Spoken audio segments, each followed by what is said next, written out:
He was like, he asked me about it, and I said, the moment I rejected what I was most known to be was the first time I really knew who I was. KILLA podcast. KILLAofficial.com. THTC, the UK's leading ethical streetwear label.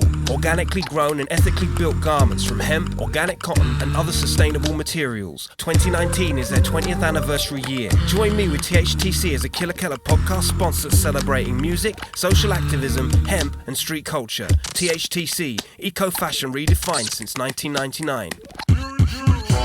Beatbox created. KILLA. And we're here to talk about world music and street culture.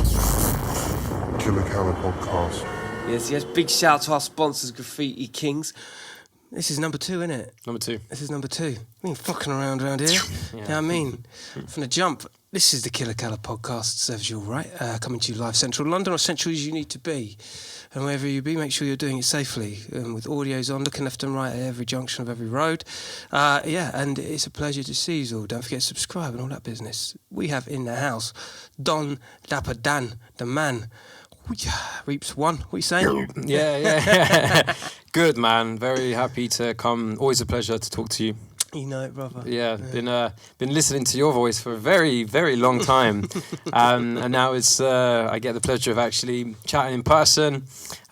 Is it so? Who else has done it twice?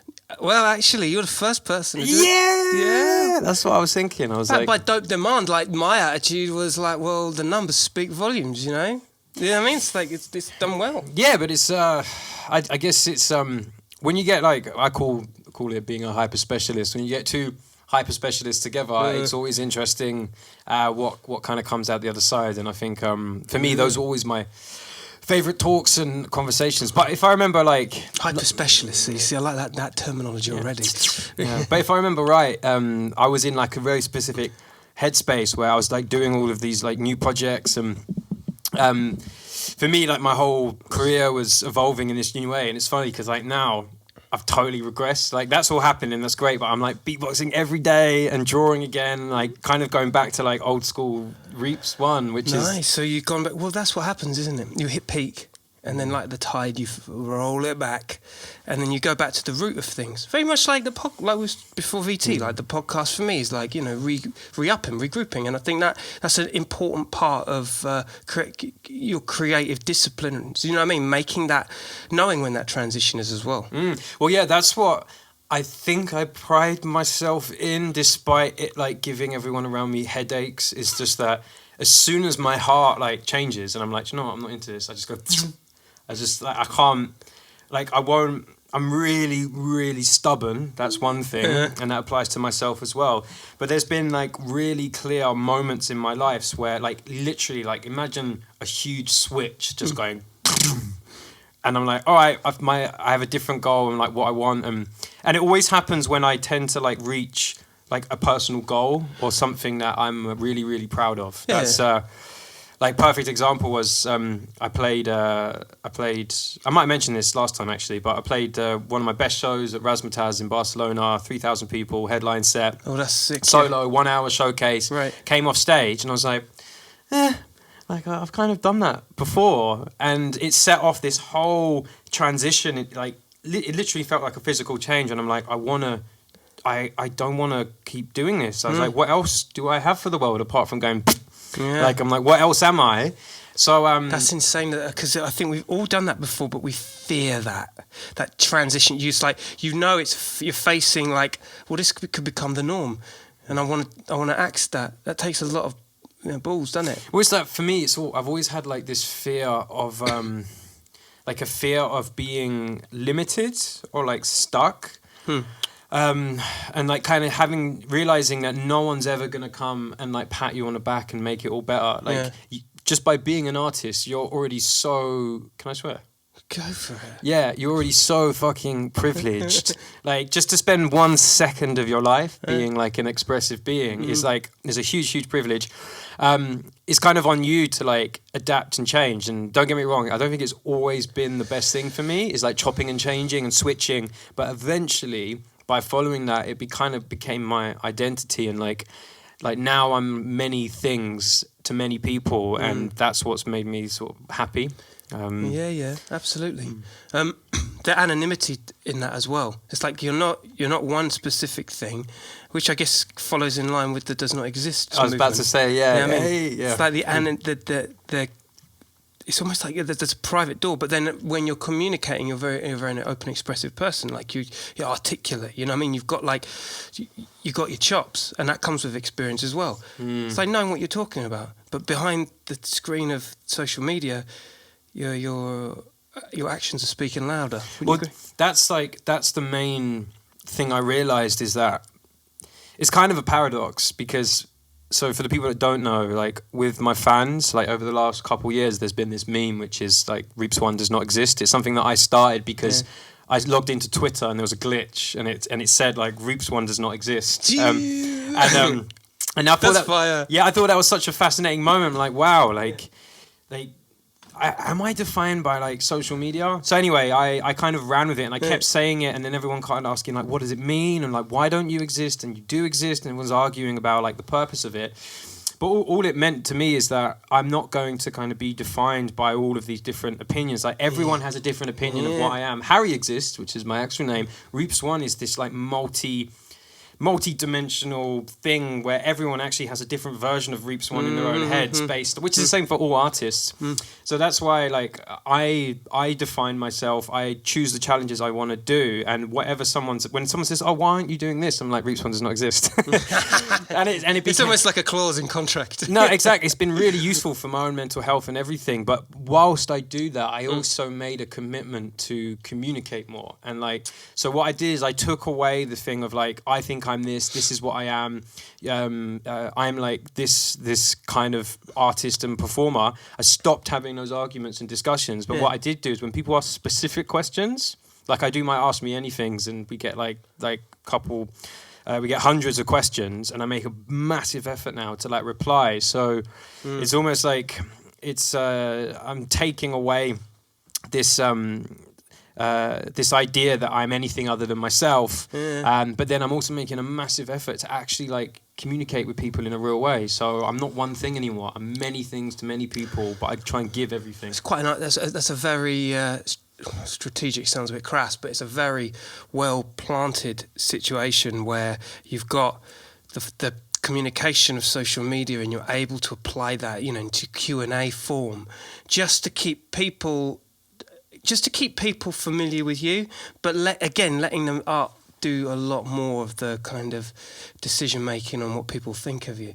Do you know what I mean? It's been really useful, man, because the amount of messages I got of people being like, oh man, like I really think you should do this, and this is like, oh, like you did this before and I loved that, can you do that again? Or like, I love what you're doing now. And just being able to be like, Reeps One does not exist. And like kind of coming from the artist as well.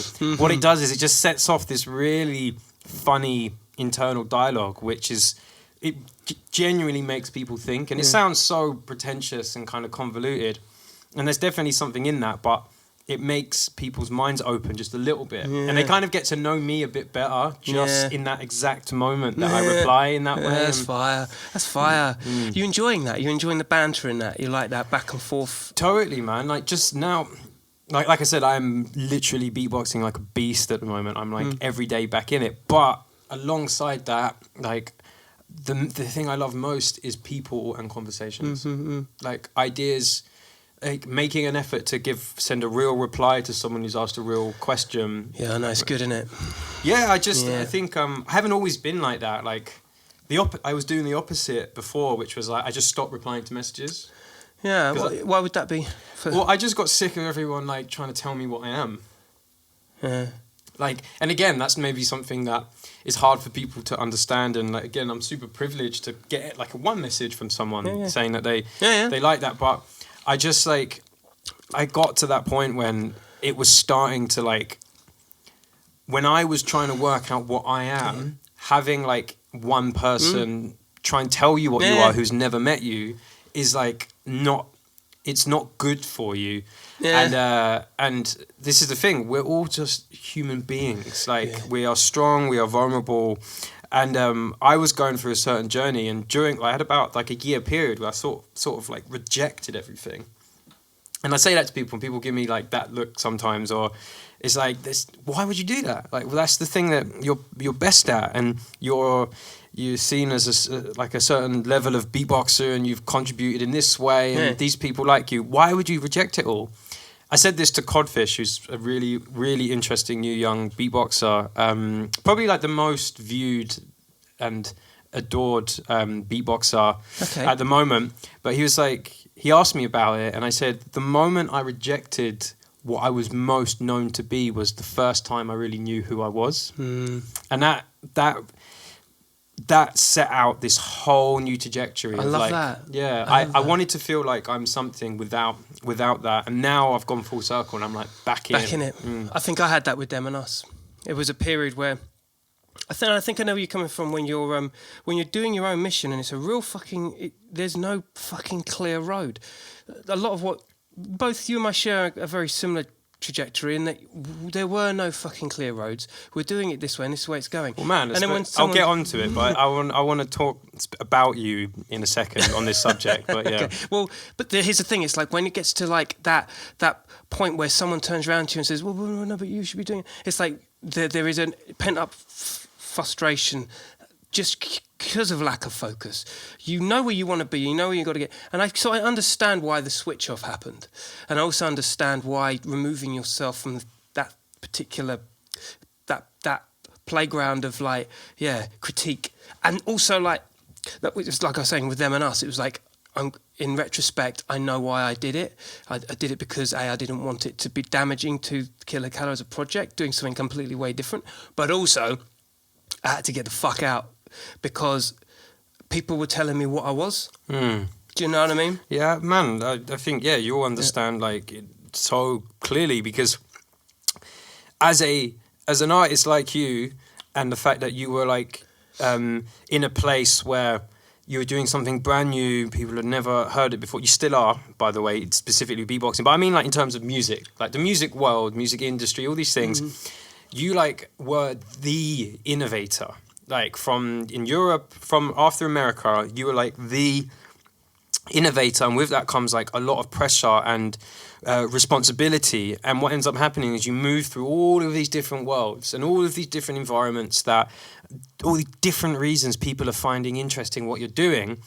And then you come through that all, and then there is that thing of like, okay, well, what part of me am I? What part of that attention am I? Because I'm still playing for audiences, and I'm still like responding to people. My job is to respond to people. What part do I like sort of take the most from? And that's a really hard thing to define. So you decide, okay, well, I'm going to take on this whole other project, and I'm still evolving in this way, but then this one person a year ago, 5 years ago, 10 years ago comes to a show, and all of these different perception of you. You should be doing the more beatbox thing. Yeah, and it's kind of like, cool, man. Like, you don't think I know that I beatbox a lot? Like, Jesus Christ. But it's no one is going to do that for you, and it takes the commitment of taking up a new project or trying something new, and that's really tough, but it's human, and it's like where integrity comes from. Oh, I appreciate you saying that. I think when you do your artwork, I think there's a risk built in within that as well. Like, you've got to. We share, actually, strangely enough, we do share a similar kind of interest in the arts in that respect. No, totally, madly, man. Yeah. And I think that comes with a well exercised mind. You know what I mean? Like, you have though taken a massive put a lot of focus in your art. Do you think like social media and the like has helped level the playing field of people's perception of you? Like, I can do this now because that's what people do. That we can all do whatever we want as long as we're the brand and we are personality. Well, it's funny though, because I'm like, this is where it gets confusing, because you have to kind of choose what is success and what is failure. Like, this is the thing, like you have to choose like what. So, if this isn't working, like, what are your? This sounds loaded. It sounds loaded. No, but that's no, like, it's kind of you have to choose. And like, my motto became like, okay, so if I'm gonna like move away from performing so much, and I'm gonna start doing more like art direction, creative direction, all these other things, like, so which one am I? Yeah. When I stopped picking and just decided I need to like get like follow the things I excel in, and that like life will tell me if I should stop one or one is like not working.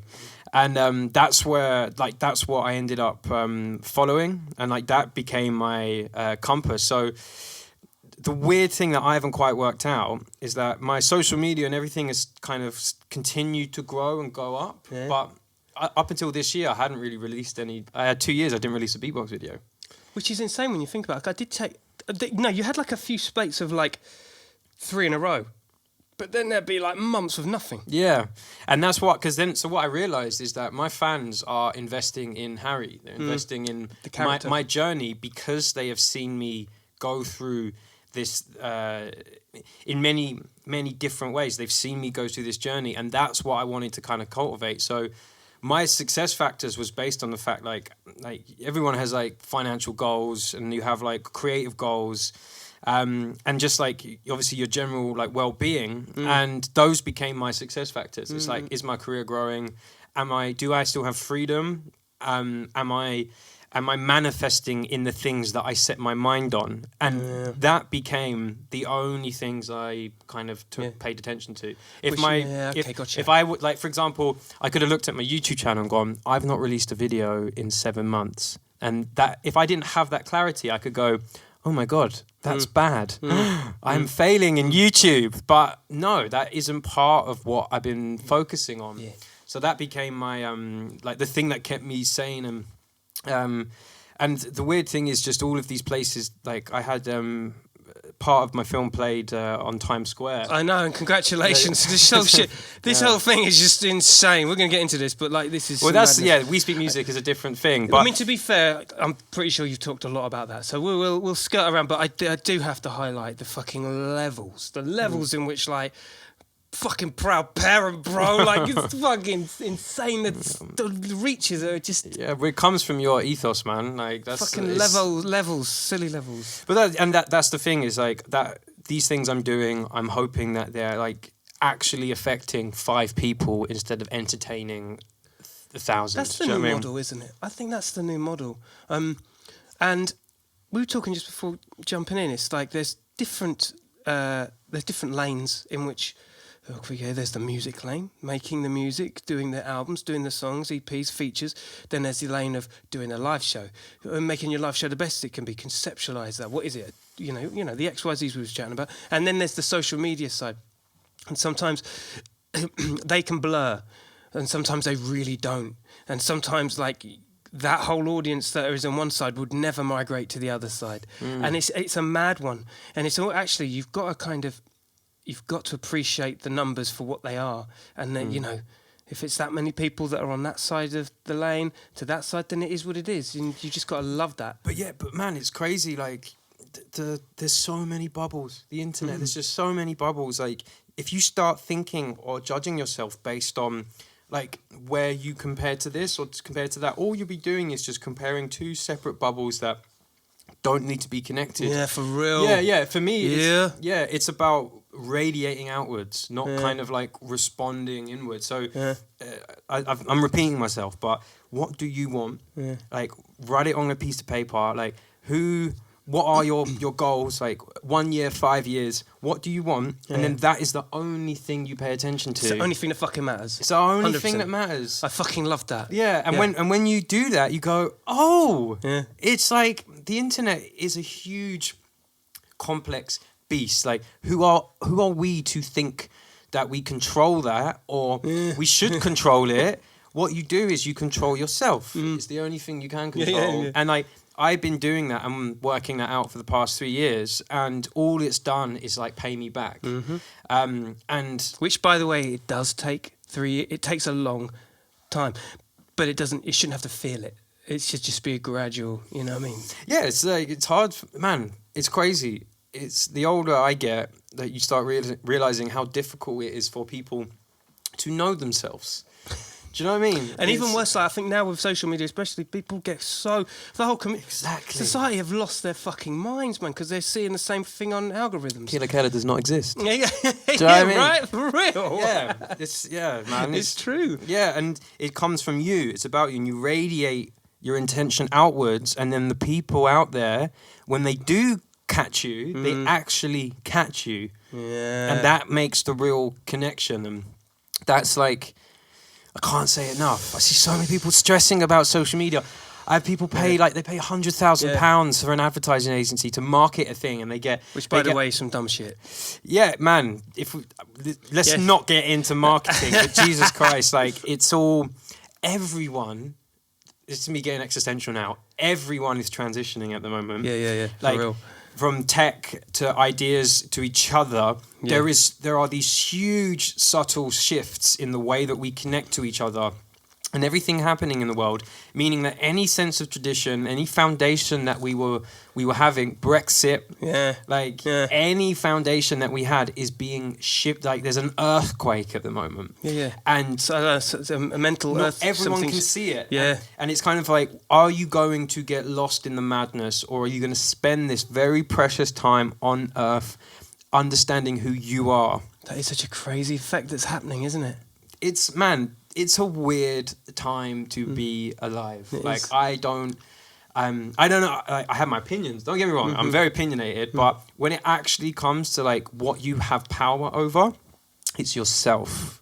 Yeah. And that's the best use of your time and energy is to put time into knowing yourself. And when you get those slight glimmers, like that moment, that very brief moment in the universe, when maybe just for a second you see yourself. That is enough food for a long time to like set you on the right path. That's what managers were always good at, wasn't it? You know, to have somebody from the outside looking in. But more so, I think... I'm really hard to manage. Sorry, Dan, if you're watching. Yeah, well, listen, you know what? Some of the most, you know, the most competitive artists are, and I just think that when you're dealing with something that is so broader scope, like, you must like get these moments of clarity quite a bit. But there's a lot of artists that don't like that, and also some people that are that creative. You know what I mean? But they get obsessed with that one thing. I mean, and they can't see from the outside. They can't see the bubble. You know, I think what helps is that we come from a community of speakers, beatbox wise. Do you know what I mean? But I've always remembered you. Like, the thing I got from you, like after I listened to all of the audio I could find on the internet, was the way that you tried to you were trying to define it. And like, even in the way that you beatbox, there is this like, you're almost you're like a sonic projector. Do you know what I mean? There's all of these textures and these things in there that you're trying to create this like whole sound. And that paired with the way you spoke about multi-vocalism is your term, which is a very dangerous thing to do because like people react all kinds of ways. Like because I tried to be like you and tried to come up with my own term, and it's really it's a slippery slope. But just having the volition to do that is only a type of. Not everyone does that in the thing that they fall in love with, and not everyone has the opportunity. Do you know what I mean? To be someone who is an innovator in their field. I think when I think. That time when I was trying to do stuff, you know, I was heavily influenced by the DJs that I was around. You know, that was my shit. So it was always like a case of, well, they're turntablists, you know what I mean?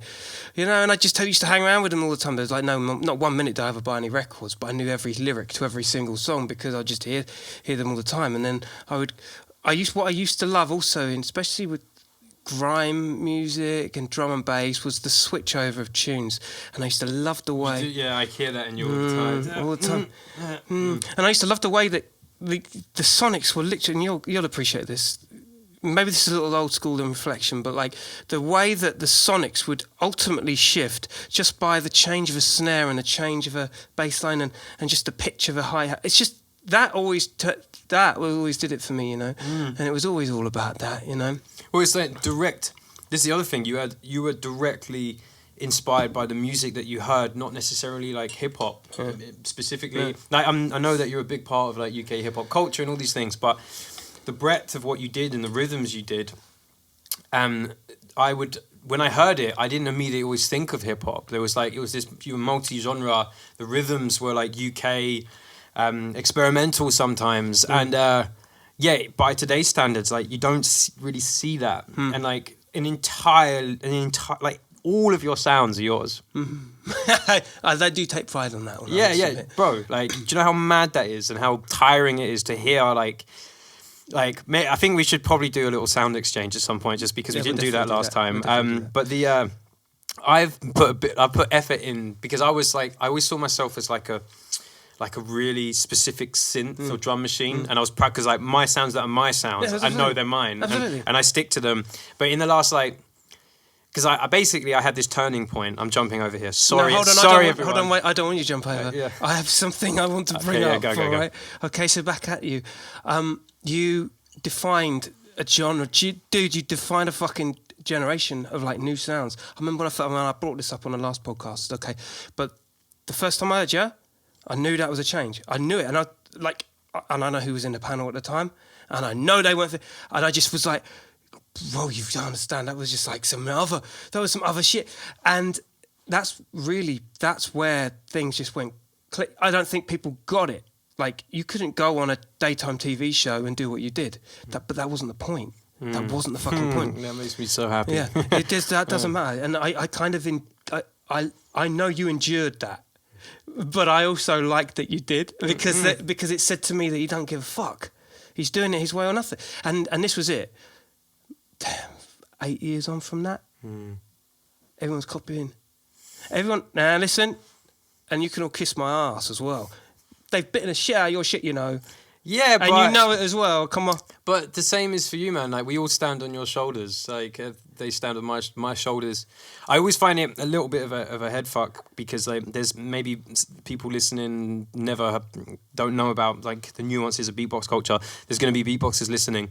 It's a never-ending. Have you seen this, like that Zen calligraphy? It's like a brush stroke, and it's a circle. Yeah. And it's this like Zen concept of like there is no beginning and end. It just all kind of keeps going. Yeah. That's kind of what happens in style, I think, across everything.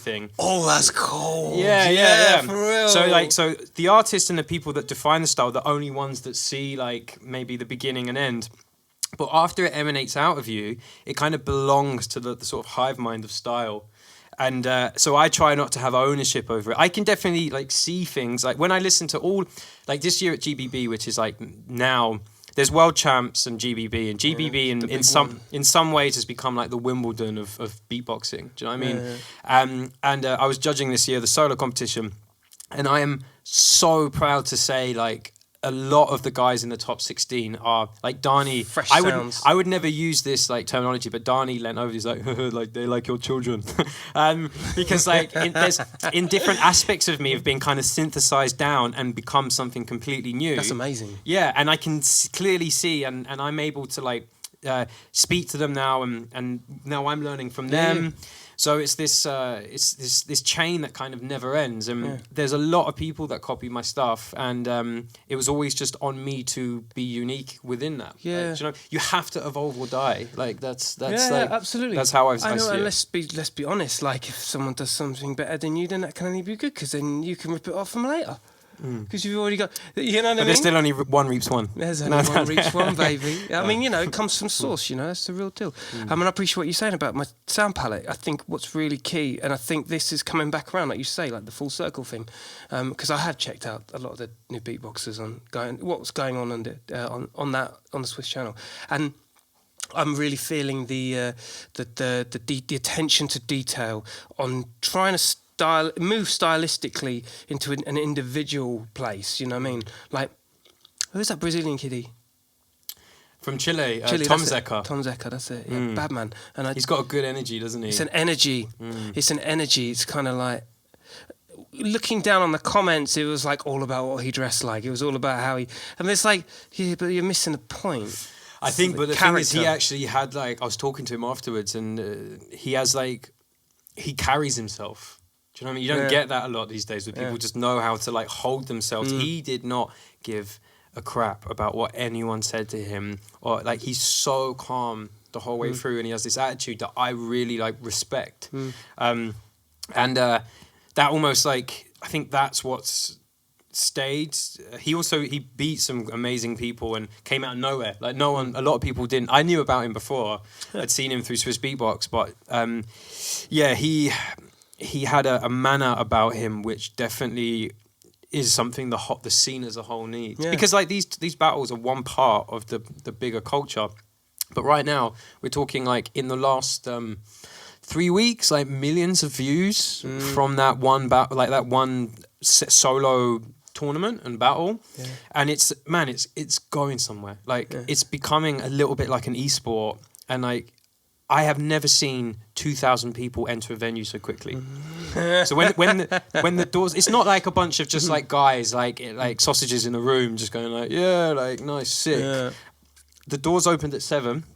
There was a queue. I've never seen a queue bigger in my life. 2,000 people, venue full, bam, like that. That's insane. So Andreas from Swift thinks next year they're going to do 4,000 easy. Yeah. And that's just going to keep coming, man. Yeah, it's like URL or DMC or anything, you know what I mean? That kind of culture. And this is maybe the bad thing. I think it's great because I don't think something happening negates another thing. That's one of my rules. Is like, say that again? I don't think one new thing occurring negates and stops another thing happening. So, you know, like some people will be like, oh, like rap's changed, or like, oh, people are just doing like this style of thing, and that's such a shame that they've forgotten that. But it's like, no, you can just keep doing that. Yeah, bro. I know that you're, because I see you supporting across the board. So there is a gamification of beatboxing at the moment, and it's creating this massive boom, and it's making a little bit more sport-like. But I think it's exciting. There's like loads of amazing new talents, and it gives a really clear way for the general public to jack in. It's almost like the new DMCs. Do you know what I mean? In some ways.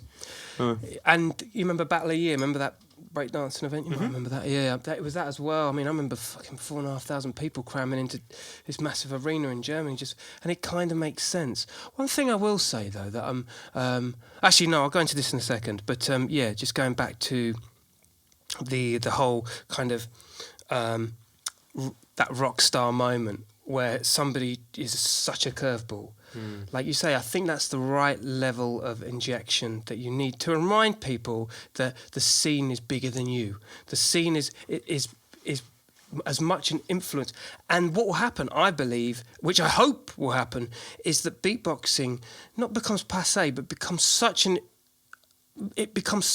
the thing to do, that it's slowly adapted so that even fucking the next Beyoncés of the world will just inherently know every single aspect of that for their own voice. Well, yeah, man, do you know what's been so crazy is like the work that I've done, like working with all of these different institutions now, from like Bell Labs when I was at Harvard, like it was so funny to see their reaction. Like I mentioned this on the last conversation, but there was someone I met who should have known about. He coined it as well. He coined the right words. Well, yeah. This episode continues over on your favourite podcast platform. Don't forget to subscribe to us.